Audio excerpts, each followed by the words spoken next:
이제 저희 부부는 결혼 10주년이 되어서 이제 커플링을 하게 됐습니다. 처음이라 무척 어색했습니다. 반지 안에 10 years, 10주년이라고 글자도 새겼습니다. 또한 제 아내가 저와 비슷한 안경을 맞추었습니다. 며칠 전 토요일 아침에 일어나서 안경을 쓰고 교회에 오려는데 갑자기 오른쪽 눈이 희미하게 보이는 것입니다. 처음에는 너무 피곤해서 이러는가 보다 하며 대수롭지 않게 생각했습니다. 시간이 지나도 그대로였습니다. 담임 목사님을 모시고 새가족 신방을 가는데 건물이 보이지 않아서 엉뚱한 길로 진입했습니다. 아무리 실눈을 떠서 보아도 예전처럼 보이지 않았습니다. 담임 목사님께서 오늘은 좀 일찍 들어가서 쉬라고 하시면서 배려해 주셨습니다. 집에 가서 잠을 일찍 잤는데도 주일 아침 일어나 보니 여전했습니다. 이제 저의 한쪽 눈까지 이제 망가졌다는 생각에 마음이 힘들었습니다. 그런데 새벽에 기도하다가 하나님께서 갑자기 주신 생각이 있었습니다. 문득 전날 오전에 제 아내도 똑같은 증세로 한쪽 눈이 흐렸다는 말이 생각났습니다. 그래서 집에 오자마자 아내의 안경을 찾아서 써보았습니다. 혹시나 하는 마음에 써본 안경에 눈앞의 모든 것이 선명해졌습니다. 우리 부부는 서로 마주보며 한참을 웃었습니다. 혹시 여러분은 내 눈에 보이는 이 신앙의 기준, 내가 하는 이 신앙생활이 바르다고 자신 있게 말할 수 있습니까? 내 기준 습관으로 굳어진 우리가 의무감일 때가 참 많습니다. 오늘 오전에 학습 문답을 주일날 받지 못한 분이 계셔서 교육을 했는데요. 그러면서 신앙생활 어떠세요? 물었습니다. 그분은 너무 힘들어요. 대답을 했죠. 무엇 때문인가요? 그분은 가정도 돌보고 사업장도 돌보는 것이 힘든데 작년 새생명 축제에 이제 등록하고 나서 이제 신앙생활까지 시작하다 보니까 힘들다는 것입니다. 이분은 신앙생활 주일도 지키고 성경도 읽어야 하고 기도도 해야 하고 그런데 이 모든 것들이 잘 되지 않더라는 거예요. 이분은 신앙생활을 많은 것을 해야 한다라는 이 의무감으로 생각하고 있었습니다. 그래서 제가 자매님에게 가장 중요한 것은 하나님을 바르게 섬기는 것입니다. 그게 무엇인데요? 저게 묻었습니다. 자매님의 마음을 하나님 앞에 드리는 것입니다. 부모님에게 기쁨을 주는 자녀는 어떤 자녀인가요? 부모님이 이것저것을 해주기 때문에 나의 부모라고 기뻐하는 자녀인가요? 아니면 부모님과 함께 있으면 함께 있으니 그냥 행복하고 감사해요라고 하며 감사하는 자녀입니까? 당연히 후자입니다. 그러므로 신앙생활은 하나님의 자녀로서 하나님을 섬기고 기뻐하는 것입니다. 우리 자매님에게 있어서 지금에 있어서 자매님의 신앙의 성장을 위해서는 하나님을 예배하고 그 기뻐하는 일에 집중하십시오. 이렇게 권면을 해드렸습니다. 저와 여러분에게도 이런 마음이 있지 않을까요? 신앙생활을 의무로 여길 때가 많습니다. 목회자이니까 또 직분자이니까 의무감으로 섬길 때가 있지 않습니까? 이런 생활이 지속되다 보면 어떻게 될까요? 우리에게는 이 생명력이라는 것을 잃어버리기 쉽습니다. 예배를 드리면서도 감격과 기대감이 없죠. 기도를 드리면서도 그런 응답에 대한 설레임도 없습니다. 전도를 하면서도 의무감으로 떠밀려서 할 때가 많죠. 사실 오늘 본문의 말씀은 목회자인 저의 싸움입니다. 의무냐 아니면 자발적인 마음이냐, 이 두 싸움이 늘 저의 안에 공존하고 있습니다. 하나님께서 저와 여러분에게 원하시는 것은 우리의 마음입니다. 마음을 다한 섬김, 이것이 회복되어야 될 줄 믿습니다. 오늘 본문에서도요, 형식적이고 습관적인 종교생활에 점철된 이스라엘 백성들의 신앙의 상태를 표현하고 있습니다. 13절 말씀 우리 함께 읽도록 하겠습니다. 시작. 주께서 이르시되 이 백성이 입으로는 나를 가까이하며 입술로는 나를 공경하나 그들의 마음은 내게서 멀리 떠났으니 그들이 나를 경외함은 사람의 계명으로 가르침을 받았을 뿐이라. 입술로 가까이 했고 공경했지만 마음은 멀리 떠나 있다고 하나님이 진단하시는 것이죠. 왜 이처럼 형식적인 신앙생활을 전락한 것일까요? 보니까 사람의 계명으로 가르침을 받았다 이렇게 말씀합니다. 하나님의 마음을 이해하지 못하고 어떤 전통과 의무에 의한 단순한 복종이죠. 하나님과의 인격적 교제가 없이 이런 의무감으로 섬기는 것입니다. 습관과 직분에 따라 섬기는 것이죠. 문제는 이러한 냉혹한 하나님의 평가와 달리 유다 백성들은 나름 최선을 다한 신앙생활이었다라는 것입니다. 우리 이사야 1장을 한번 1장을 보도록 하겠습니다. 이사야 1장 11절 말씀 먼저 보도록 하겠습니다. 이사야 1장 11절 읽겠습니다. 여호와께서 말씀하시되 너희의 무수한 재물이 내게 무엇이 유익하뇨? 나는 순양의 번제와 살찜 짐승의 기름에 배불렀고 나는 숫송아지나 어린 양이나 순념소의 피를 기뻐하지 아니하노라. 그러니까 무수한 재물을 드렸다라는 거예요. 순양의 번제, 또 살찐 짐승, 또 숫송아지, 어린 양, 순념소의 피를 이렇게 드렸다는 것입니다. 이런 무수한 재물을 드린 사람들이 남유다 백성들이었던 거예요. 또 1장 13절 말씀 함께 읽겠습니다. 시작. 헛된 재물을 다시 가져오지 말라. 분향은 내가 가증히 여기는 바요. 월삭과 안식일과 대회로 모이는 것도 그러하니 성회와 아울러 악을 행하는 것을 내가 견디지 못하겠노라. 성회, 또 월삭, 안식일, 대회, 성회 등 그런 무수한 예배를 드린 민족이었습니다. 또 1장 15절 말씀 힘있게 읽겠습니다. 시작. 너희가 손을 펼 때에 내가 내 눈을 너희에게서 가리고 너희가 많이 기도할지라도 내가 듣지 아니하리니 이는 너희의 손에 피가 가득함이라. 이 손을 펴면서 기도했다는 거예요. 그리고 많이 기도했다고 기록하고 있습니다.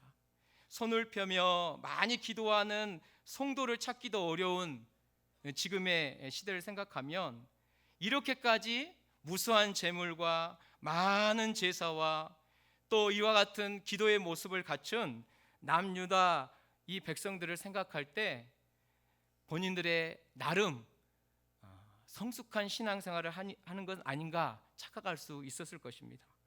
하나님은 무수한 재물의 수와 그런 예배, 그런 기도의 시간들에 비례하여 이들의 신앙 상태를 평가하지 않으셨습니다. 하나님은 어떤 평가를 내리셨냐면 12절에 보면 너희가 내 앞에 보이러 오니 마당만 밟고 있다 이렇게 얘기하는 거예요. 13절 보시면은요, 내 마음이 너희의 14절이죠. 내 마음이 너희의 월삭과 정한 절기를 싫어하고 있다. 또 15절 말씀 보시면 내가 내 눈을 너희에게서 가렸고 내가 듣지 않고 싶다. 이렇게 하나님의 마음을 읽을 수 있습니다. 무엇이 빠진 걸까요? 마음을 다한 그 섬김이 빠졌습니다.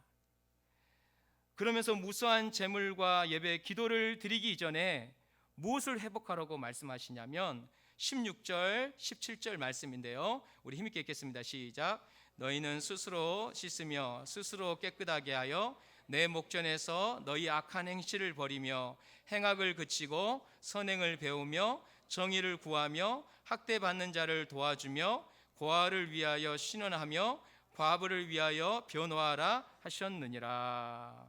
지금 하나님의 마음이 어디에 있는지를 좀 집중하라는 것입니다. 하나님의 마음은 지금 어디에 집중하고 있나요? 우리의 마음이죠. 우리의 마음이 거룩한 마음을 유지하고 있는 것에 관심이 있다라는 거예요. 또 고아와 과부, 학대받는 이 연약한 자들을 향한 하나님의 마음이 있었다라는 것입니다. 이 마음을 알고 삶 속에서 섬기라는 것이죠. 왜 우리가 하나님께 물질을 드리는 것일까요? 물질의 주인이 하나님이시라는 사실에 감격하기 때문에 드리는 것입니다. 왜 우리가 하나님께 예배를 드립니까? 예배는 죄인된 우리가 거룩하신 하나님을 만나고 교제하고 그분의 말씀을 듣고 마음에 새기는 전인격적인 헌신을 다짐하는 시간입니다. 반복되는 예배를 통해서 말씀을 삶에서 실천하려고 노력하지 않으면서 계속 예배만 드리는 것, 그것이 위선인 것이죠. 더 나아가 이런 예배와 물질을 하나님은 가증한 것이라고 이야기합니다. 가증한 것이란 바로 이방 신에게 드리는 제물과 같다라는 표현입니다. 하나님께서 저와 여러분에게 원하시는 것, 입술이 아닌 마음을 다한 섬김을 원하시는 줄 믿습니다. 병원의 실수로 인해서 아이가 뒤바뀐 것을 21년 만에 확인한 후에 친딸이 아닌 뒤바뀐 딸을 선택한 이 프랑스 여성의 이야기가 인터넷에 나왔습니다. 프랑스 남부 그라스에 살고 있는 소피 세라노와 또 그의 딸 마농의 이야기는 지난 1994년 칸의 한 병원에서 시작됐습니다. 간호사가 침대가 부족해서 신생아를 같은 침대에 놓으면서 아이가 바뀐 거예요. 아이가 자라면서 머리카락이 곱슬로 자라기 시작했습니다. 또 피부색이 자신과 남편보다도 더 짙은 것을 알게 되면서 이제 당황하기 시작했습니다.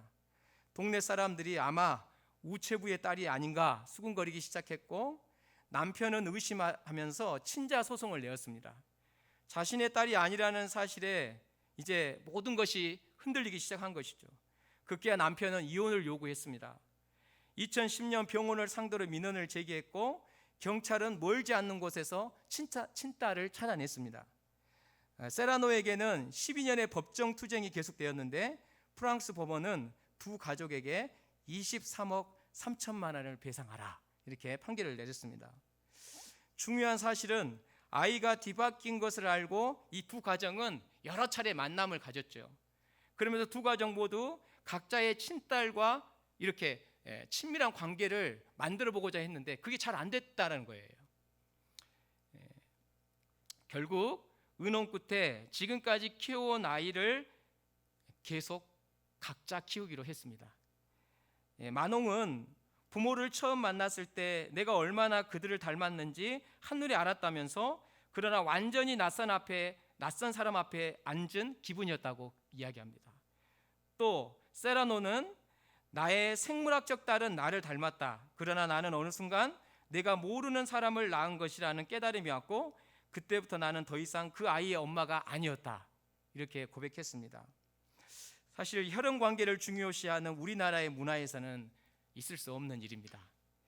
솔직하게 저의 경우였다면 잃어버린 친딸을 키웠을 것입니다. 여러분도 마찬가지였을 것 같아요. 하지만 이 두 가정은 피부색도 틀리고 얼굴로 틀렸던 아이를 포기하지 않았어요. 왜 그렇습니까? 함께했던 그 시간들이 의무감을 가지고 양육했던 것이 아니라 관계를 위해서 마음을 다했기 때문입니다. 마음을 주었습니다. 마음을 다해 양육했기 때문이죠.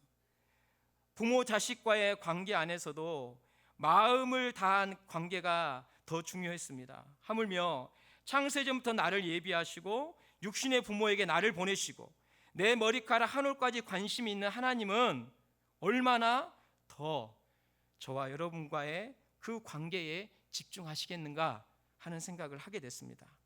하나님은 저와 여러분, 우리와의 관계에 집중하십니다. 그래서 하나님은 우리의 마음을 요구하시는 거예요. 요엘서 2장 12절 13절 말씀인데요, 우리 함께 읽도록 하겠습니다. 시작. 여호와의 말씀에 너희는 이제라도 금식하고 울며 애통하고 마음을 다하여 내게로 돌아오라 하셨나니, 너희는 옷을 찢지 말고 마음을 찢고 너희 하나님 여호와께로 돌아올지어다. 그는 은혜로우시며 자비로우시며 노하기를 더디하시며 이내가 크시사 뜻을 돌이켜 재앙을 내리지 아니하시나니. 금식하고 울고 애통하고 마음을 다해서 내게로 돌아오라 말씀하시는 겁니다. 옷을 찢지 말고 또 마음을 찢고 하나님께 돌아라, 이렇게 명령하시는 것이죠. 미가서 6장 6절과 8절 말씀인데요, 마지막 말씀 보면 사람아 주께서 선한 것이 무엇임을 내게 보이셨나니 여호와께서 내게 구하시는 것은 오직 정의를 행하며 인자를 사랑하며 겸손하게 내 하나님과 함께 행하는 것이 아니냐. 마음과 마음이 이어지는 거 아닌가요? 하나님과 함께 행하는 것, 이것이 하나님 보실 때 선한 것이라는 겁니다. 사랑하는 신일교회 성도 여러분, 하나님께서 저와 여러분에게 요구하시는 것은 큰 것이 아니더라고요. 우리의 마음을 다한 섬김을 원하십니다. 이러한 마음을 들이지 못한 유다 백성들을 향하여 하나님께서 무엇을 명령하셨습니까?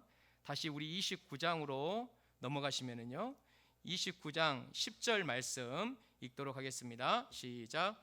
대저 여호와께서 깊이 잠들게 하는 영을 너희에게 부어주사 너희의 눈을 감기셨으니 그가 선지자들과 너희의 지도자인 선견자들을 덮으셨습니다. 잠들게 하는 영을 선지자와 선견자, 백성들에게 부어주셨다라는 거예요. 잠들게 하는 영이란 무엇일까요? 영적 수면, 영적 무감각을 의미합니다. 곧 심판이죠. 이것으로 인해서 어떤 일이 발생합니까? 11절 말씀 읽겠습니다. 시작. 그러므로 모든 계시가 너희에게는 봉한 책의 말처럼 되었으니 그것을 글 아는 자에게 주며 이르기를 그대에게 청하노니 이를 읽으라 하면 그가 대답하기를 그것이 봉해졌으니 나는 못 읽겠노라 할 것이요. 그러니까 모든 계시가 봉한 책의 말처럼 되었다는 거예요. 그래서 글을 아는 자는 나는 못 읽겠다 하고, 또 글을 모르는 자에게 가봤더니 나는 글을 모르기 때문에 나는 읽지도 깨닫지도 못하겠다, 이렇게 이야기합니다. 그래서 이사야 선지자는 이 유다 백성들을 향하여 무엇이라고 이야기하냐면 9절 서두에 보면 너희는 놀라고 놀라라. 너희는 맹인이 되고 무엇이 되라? 맹인이 되라. 놀랄 뿐만 아니라 그냥 맹인이 되는 게 더 낫겠다, 이렇게 이사야 선지자는 경고하고 있는 것입니다. 영적 소경이 되었다라는 것이죠. 이들은 술에 취하지 않았는데도 취한 것처럼 비틀거리고 있습니다. 참 두려운 말씀입니다. 이것이 열심히 특심이었던 지도자들과 유다 백성들을 향한 하나님의 심판입니다. 저는 이 말씀을 보면서 무엇이 심판인가를 생각하게 되었습니다. 하나님의 백성에게 가장 큰 심판은 말씀을 읽지도 못하고 깨닫지도 못해서 형식적인 신앙생활로 일관하는 것입니다. 이것이 심판입니다. 그러므로 저와 여러분, 말씀이 읽혀지고 말씀이 지금 깨달아지고 있습니까? 그럼 지금 희망이 있는 것입니다. 돌아갈 길이 있습니다. 살 길이 있는 것이죠. 저는 금주 사실 이사야 말씀을 우리가 통독을 했지 않습니까? 저는 금주 이 말씀을 보면서 무척이나 참 두렵다라는 생각을 먼저 하게 됐습니다. 또 이 말씀을 받는 제 자신에게 너무나 무거운 말씀으로 저에게 다가왔습니다. 두려웠습니다. 왜냐하면 이 말씀이 다른 누군가가 아닌 지금 제 자신을 비추는 말씀이었기 때문이죠. 마음을 다해 내가 지금 하나님과 이웃을 그렇게 바르게 섬기고 있는가? 질문했을 때 자신이 없었습니다. 목회자라고 하면서도 의무감으로 섬길 때가 얼마나 많이 있는지 몰라요. 그래서 이 말씀을 다시 한번 마음판에 새기면서 하나님께서 기회를 주신 것이다. 누구에게요? 저에게 기회를 주신 것이라 생각하고 회개해야 되겠다, 결단을 하게 됐습니다. 사랑하는 신일교회 성도 여러분, 성경을 읽는 것이 중요하죠. 하지만 말씀대로 실천하겠다는 그 마음의 결단이 참으로 중요합니다. 팔을 벌려 많이 기도하는 것도 중요하지요. 하지만 하나님의 뜻을 이해하고 내가 삶 속에서 실천하겠다라는 그 순종의 마음이 더 중요한 것이죠. 이것이 주기도문의 정신입니다. 오늘 또 나의 삶 속에 하나님의 나라와 뜻과 그 통치가 이루어지기를 소원하는 것이죠. 또한 예물을 드리는 것도 중요합니다. 하지만 이 물질을 허락하신 하나님을 향한 그 감사의 마음이 더 중요한 것이죠. 예배를 드리는 것도 중요합니다. 하지만 한 번의 예배를 드렸다라는 그 만족감보다는 죄인된 내가 어떻게 하나님을 만날 수 있나 하는 그 구원의 감격을 잃어버리지 않는 것이 더 중요하다고 봅니다. 사랑하는 신일교회 성도 여러분, 오늘 본문에서 입술로만이 아닌 마음을 다한 섬김이 중요하다고 말씀했습니다. 예수님은 저와 여러분을 구원하시기 위하여 입술로만이 아닌 마음과 몸을 다 찢기시는 그 고통을 통해서 우리에게 새 생명을 주셨습니다. 당연히 우리의 마음과 몸을 다한 그 헌신을 통해서 하나님을 섬기고 또 교회를 섬기고 연약한 이웃을 섬기는 것이 마땅한 우리의 본분이라는 사실을 잊지 마시고, 오늘 이 수요 기도에 하나님, 내가 입술로만이 아닌 마음을 다해서 하나님을 섬기는 그런 참다운 백성 되기를 원합니다. 이렇게 고백하고, 또 여러분 가운데 이런 마음이 없다면 하나님 앞에 울부짖고 마음을 찢어서 우리가 하나님 앞에 온전히 돌아가는 그런 하나님의 거룩한 백성들, 성숙한 하나님의 자녀들 됐으면 좋겠습니다. 기도하겠습니다.